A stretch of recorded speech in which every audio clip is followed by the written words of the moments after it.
सरकार चीनी पे बोलेगी क्यों? एथेनॉल सरकार ने बनाया है, सारा गन्ना जा रहा है एथेनॉल की मशीन में। चीनी बनाने वाला गन्ने वाले को 10 रुपए दे रहा है और पेट्रोल बनाने वाला गन्ने वाले को 20 रुपए दे रहा है, तो गन्ना कहाँ जाएगा? बाबा रामदेव, कंगना दीदी और बिरभूषण सिंह जी आपस में गुत्ता गुत्ती कर रहे हैं।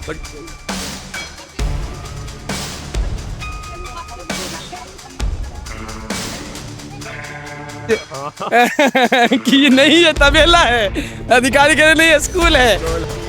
स्मैक पिलावे, सुधर गया कॉलोनी। अभी भी दारू वारू स्मैक वगैरह चलती है? हाँ चलती है। आज तो बाबा रामदेव जी अब लाला रामदेव जी हो गए। उन्हें पता है कि सत्ता अगर परिवर्तन होगी तो इतने बड़े साम्राज्य को चलाऊंगा कैसे। सखी सैया बहुत कमाते हैं, महंगाई डायन खाए जाते हैं। मैं फिर आ गया हूँ इरफान भाई के पास में। और इरफान भाई मुझे एक बात बताइए, टाइम पे जो देश में सबसे ट्रेंडिंग मसला चल रहा है वो चल रहा है चीनी का, चीनी महंगी होने चीनी पे देखिए, चलिए इस पे बात करते हैं। चीनी पे आपको ये चीनी मत समझिए इसे। पहले गन्ने से गुड़ बनता था और चीनी बनती थी। अब गन्ने की बढ़ गई डिमांड, अब उसमें एथेनॉल भी बन रहा है। लेकिन एथेनॉल का फायदा किसको जा रहा है और चीनी की ये बढ़ती महंगाई की मार किसको पड़ रही है, इस बात को समझने की जरूरत है हमें। समझिए, इस पर आदम गोंडी भी बहुत साफ कहते थे कि जो ढलोजी ना कर सका ये हुक्काम कर देंगे, कमीशन तो दो हिंदुस्तान नीलाम कर देंगे। ये वंदे मातरम का गीत गाते हैं सुबह उठकर, मगर बाजारों में चीज़ों के दुगने दाम कर देंगे। आप जहाँ खड़े हैं यहाँ मेहनत कश लोग रहते हैं, मजदूर रहते हैं। कल बिहार के एक हमारे मंत्री कह रहे थे कि डायबिटीज़ की शिकायत बहुत है, चीनी महंगा हो गया तो फ़र्क नहीं पड़ेगा। पहले लहसुन प्याज पे कह रहे थे कि हम खाते नहीं हैं, तो इनकी सोच से तो देश चलेगा नहीं। चीनी ज़िंदगी का सुबह चाय बनती है, अरे कोई भी चीज़ हो उसकी मार एक आम मेहनत कश को पड़ती है, एक रेडी वाले को पड़ती है, एक फैक्ट्री में काम करने वाले को पड़ती है, सड़क पे गाड़ी चलाने वाले मजदूर को पड़ती है, इस देश की बड़ी आबादी को पड़ती है। सरकार में बैठे हुए मंत्री को क्या पता कि महंगाई क्या होती है? 8, 10, 15 हज़ार रुपये कमाने वाले लोगों को पता है ना कि महंगाई क्या होती है। तो हमें समझना चाहिए कि भाई महंगाई, कहते हैं कि सखी सैया बहुत कमाते हैं, महंगाई डायन खाए जाते हैं। तो ये जो व्यंग और इसकी जो पीड़ा है शब्दों की, वो हम ही समझ सकते हैं ना भाई, और कौन समझेगा। एक कांग्रेस के दौर में मैंने एक इंटरव्यू देख रहा था, मैं इंटरव्यू नहीं, संसद में बोल रहे थे अटल बिहारी वाजपेयी जी चीनी को लेकर के। अगर चीनी 20 रुपए किलो हुई, शायद आपने वो वीडियो देखी होगी अटल बिहारी वाजपेयी की कि किस वजह से हुई, तो उस टाइम पे भी चीनी का मुद्दा उठा था और आज भी चीनी का मुद्दा उठा है। तो इस चीनी के मुद्दे में सबसे ज्यादा जो पिसेगा वो कौन पिसेगा? अरे सबसे ज्यादा पिसेगा वो जो 8,000 रुपये की में मेरी महिला, मेरी बहन काम कर रही है ना पूरे देश में, वो पिसेगी। 8,000 रुपये की जिंदगी में पूरी जिम्मेदारी को चलाना वही जानती कैसे चल रही है। समझ रहे, ये नहीं समझ पाएंगे। अच्छा, समझ रहे, ये नहीं समझ पाएंगे। 1 मिनट रुको चाचा, रुको 1 मिनट चाचा, रुको 1 मिनट रुको जी। 94 के टीएल मेरे पास है। अच्छा, एक अथॉरिटी था राजपुरा, उस टाइम से मैं ड्राइवरी करता हूँ। अच्छा, मगर मैं ये देखा जो साबदा कॉलोनी में 80% साइड में कर लो थोड़ा सा। मैंने ये देखा जो साबदा कॉलोनी में 80% आदमी जो है शोषण करने वाले हैं। अच्छा, हाँ जी। किस तरीके का शोषण? मैंने आर्थिक स्थिति हो, चाहे उनको धमका दिया जाए, जो हाँ गंदे काम करने के लिए मजबूर कर दिया। पुलिस वाले मजबूर कर देते हैं जो चोरी करने जाओ। यहाँ पे इस कॉलोनी में? इस कॉलोनी में। तो ऐसा कोई एग्जाम्पल या कुछ आपने देखा हो कि किसी को मजबूरी या जबरदस्ती क्राइम करवाया गया हो? मैंने 32 ट्रक लगा हुआ था डीडीए फ्लैट के सामने। 2:30 बजे रात को मैं आनंद विहार से सवारी छोड़ के आ रहा था। मैंने देखा जो सामने 112 खड़ा है। अगला दिन देखा जो टीवी में पुलिस वाले करा रहे हैं या टीवी बता रही है। अच्छा, हाँ जी। अब मैं एमपी साहब के बोला तो कह रहे हैं एसमैकिया से क्या मतलब है। अभी बात यहाँ पे चीनी की चल रही है, चीनी जो महंगी हुई है। चीनी तो देखिए अस्त व्यस्त आता है, चढ़ाव उतराव होता है।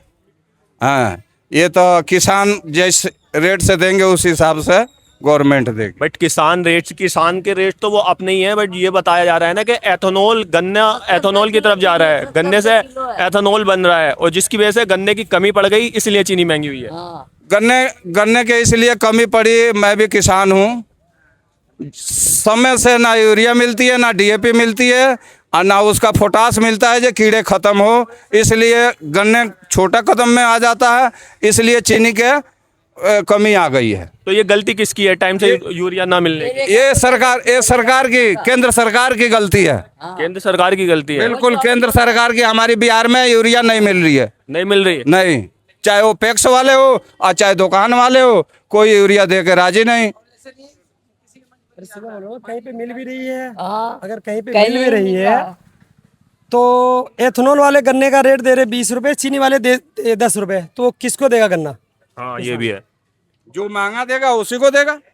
चीनी बनाने वाला गन्ने वाले को 10 रुपए दे रहा है और पेट्रोल बनाने वाला गन्ने वाले को 20 रुपए दे रहा है, तो गन्ना कहाँ जाएगा? एथेनॉल बनाने वाले के पास। बस तो इसका सोल्यूशन क्या है? मतलब अगर आप सोल्यूशन निकाले, तो पता ही है, आप दूसरे कंट्री से बिगाड़ के रखोगे, वहां से पेट्रोल नहीं आएगा, तो यही होगा।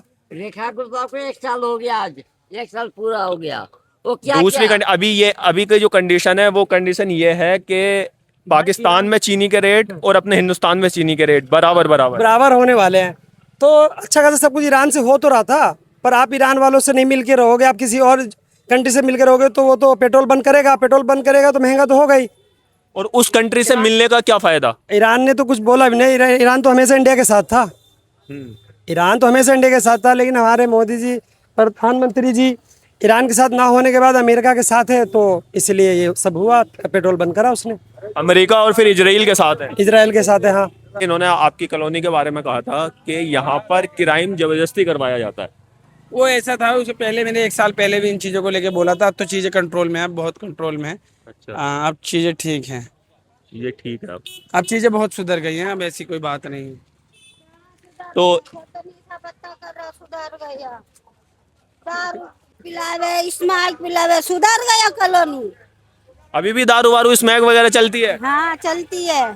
तो ये सुधरेगा कैसे? हाँ बताओ ना, सुधरेगा कैसे? कैसे? तो आपका इलाज करना पड़ेगी, उनको बंद करो, जब ही सुधरेगी वो। तो किसी से तो आप रिक्वेस्ट करो ना, इस वीडियो के जरिए कहो उनसे कि सुधारें। किससे कहोगे? हम बोलते, कोई लेडीज साथ ना देते। कोई लेडी साथ नहीं देती? नहीं, आपके घर में कोई है जो इस चीज से जूझ रहा है? मेरे घर पर कोई भी नहीं है, मैं अकेली हूँ, अच्छा, एक छोटे बेटी है। इरफान भाई, अब लास्ट में यही है कि सरकार को क्या सुझाव देना चाहोगे चीनी की शॉर्टेज को मतलब पूरी करने के लिए, और कि चीनी सस्ती अरे हो? चीनी मतलब सरकार चीनी पे बोलेगी क्यों? एथेनॉल सरकार ने बनाया है, सारा गन्ना जा रहा है एथेनॉल की मशीन में। सरकार ने बनाया, हम तो बोल ही ना सकते हैं। अभी तो ये अंगड़ाई है, अभी बाकी लड़ाई है। सरकार ऐसे ना सोचे कि हम बोलेंगे नहीं। सबसे बड़ी पता है क्या, नियति भेद नहीं करती, जो लेती है वो देती है, जो बोओगे वो काटोगे, ये जग कर्मों की खेती है। अभी बाबा रामदेव, कंगना रनावत जी और ब्रिजभूषण सिंह जी आपस में गुत्ता गुत्ती में लगे हुए, तो ये नियति है। हाँ, ये भी एक टॉपिक है। बात बाबा रामदेव का एकदम से पलट जाना। बाबा रामदेव, कंगना दीदी और ब्रिजभूषण सिंह जी आपस में गुत्ता गुत्ती कर रहे हैं। बट बाबा रामदेव का एकदम से पलट जाने का रीजन, ब्रिजभूषण सिंह जी कह रहे हैं कि आंदोलन तो करिए लेकिन सूट मत पहनिएगा। बाबा रामदेव का, अभी तक बाबा रामदेव गवर्नमेंट की साइड थे, सरकार को सपोर्ट करते थे, बट अचानक से वो सरकार के खिलाफ बोलने लगे हैं। आज तो बाबा रामदेव जी अब लाला रामदेव जी हो गए। उन्हें पता है कि सत्ता अगर परिवर्तन होगी तो इतने बड़े साम्राज्य को चलाऊंगा कैसे। तो पता है, जो बिजनेसमैन होता है ना, वो अपना हित देखता है। राजनीति ने, हाँ। उनका उस टाइम हित निकल रहा था सरकार से, तो उस टाइम सरकार के हित की बात करते थे। अब उन्हें लगता है कि चीज़ें बदल रही हैं। पहले बाबूजी थे, भैया जी थे, अब जैन जी भी आ गए हैं। हाँ। तो फर्क है, ये बाबूजी और भैया जी ना शोषण की नीति अपनाते हैं और ये जैन जी न्याय की नीति अपनाता है।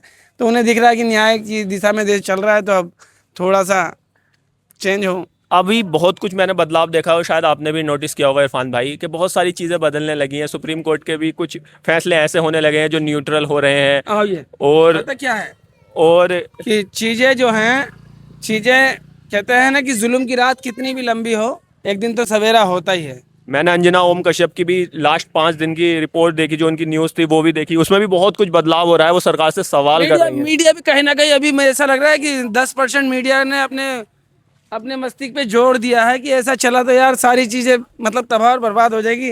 कब 3 साल गुजर जाएंगे पता नहीं। तो अभी देख रहे हैं कि वो भी स्कूलों पे बेहतर तरीके से कि ये नहीं है तबेला है, अधिकारी कह रहे नहीं है स्कूल है। तो मीडिया अभी सोच रही कि थोड़ी तो लाज बचा लो, वरना तो भारत की जनता छोड़ेगी नहीं। वही ना, तो मतलब ये लग रहा है कि बदलाव की राह पे हैं हम। हाँ, ये तो दिखती है चीज़ें। अरे हम खाते हैं, हम पहनते हैं, हम जीते हैं, कौन सी मतलब एक चीज होती है। अब ये 12 साल हो गए बकवास सुनते सुनते, अब मुद्दों पे बात कीजिए। एक वक्ता को मैं सुन रहा था, आपने कहा बोलो थाली बजाओ, हमने बजाई, आपने कहा ताली बजाओ, हमने बजाई, आपने कहा लाइन में लग जाओ, हम लग गए, आपने जो कहा हमने माना, आपने कहा वहां से लाएंगे सबको लगाएंगे बेहतर हो जाएगा। आपने अच्छे- कहा कि काला काला धन वापस हाँ, लेकर आएंगे, हाँ, हम मान लिए। हम मान लिए हैं। लेकिन अब तो महाराज कुछ करिए, कुछ तो गुंजाइश कीजिए। तो बस अब वो बातें, अब वो एक ही बात को बार बार दिमागी नक्सल, ये नक्सल वो नक्सल, इससे भी उब गया देश। तो ये इरफान भाई से दोबारा मुलाकात हुई है, लास्ट 1 महीने में 2 बार मुलाकात हो चुकी है जंतर मंतर के बाद में। आज भी इरफान भाई वैसे ही है जैसे जंतर मंतर पे थे, और इरफान भाई का कहना भी यही है कि मैं हमेशा ऐसा ही रहूँगा जैसा आपसे जंतर मंतर पर ही मिला था। तो इरफान भाई बहुत अच्छा लगा आपसे बात करके, और कोई मेरे पास सवाल आएगा तो मैं ज़रूर पूछूंगा। तो दोस्तों ये वीडियो यहीं पर ख़त्म करते हैं। आपको अच्छी लगी होगी तो चैनल को सब्सक्राइब कर लें, फॉलो कर लें, सपोर्ट कर दें। बहुत बहुत शुक्रिया।